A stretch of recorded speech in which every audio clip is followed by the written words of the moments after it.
నమస్తే, welcome to prince TV. ఈరోజు భారత్ బంద్లో భాగంగా అంటే ఈ నెల 1వ తారీఖున సుప్రీంకోర్టు దేశవ్యాప్తంగా వివిధ రాష్ట్రాలకు ఎస్సీ ఎస్టీలను విభజన చేయాలని చెప్పేసి తీర్పు ఏదైతే ఇచ్చారో దానికి వ్యతిరేకంగా భారత్ బంద్ జరుగుతున్నది.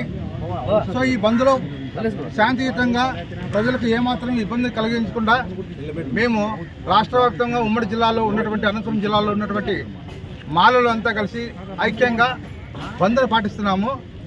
ముఖ్యంగా బంద్కు ఎందుకు పిలుపు ఇవ్వడం జరిగిందంటే ఈ ఎస్సీ ఎస్టీలను కేవలం వాళ్ళని విభజించి రాజకీయాధికారం చేజిక్కించుకోకుండా మనవాద పార్టీల సిద్ధాంతాలను ప్రజలపైన రుద్దుతూ అనేక రకమైన ఇబ్బందులు కలిగిస్తున్నారని చెబుతున్నాము.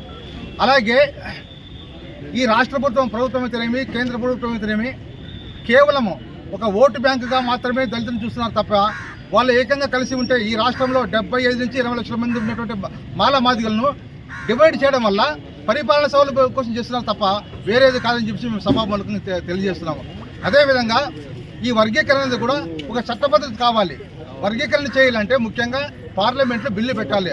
ఆర్టికల్ 14 అండ్ 341 ప్రకారం ఏదైనా బిల్ పాస్ కావాలంటే ఫస్ట్ చట్టసభలు పాస్ కావాలి. పార్లమెంట్లో బిల్లు పెట్టిన తర్వాత దానికి ఉభయ సభలు అంగీకారం తెలిపిన తర్వాత రాష్ట్రపతి ఆమోద ముద్ర వేస్తే తప్ప వర్గీకరణ అన్నది సాధ్యం కాదనేటువంటి విషయం అనమాట.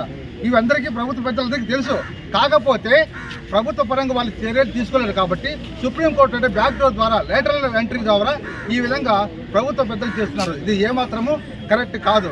కానీ ఇటువంటి సన్నివేశము దీని యొక్క ఫలితము వచ్చే రోజుల్లో ప్రతి రాజకీయ పార్టీకి గుణపాఠం చెప్పేటువంటి విధంగా మేము ముందుకెళ్తామని చెప్పేసి మేము ఈ సభాముఖంగా అనంతపురం జిల్లా నుంచి మాల ఐక్య వేదిక ద్వారా డిమాండ్ చేస్తున్నాం.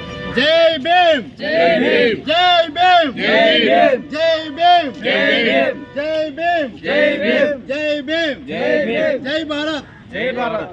దళితుల ఐక్యత వర్ధిల్లాలి, దళితుల ఐక్యత వర్ధిల్లాలి, దళితుల ఐక్యత వర్ధిల్లాలి. జై మాల, జై మాల, జై మాల, జై మాల, జై మాల, జై మాల.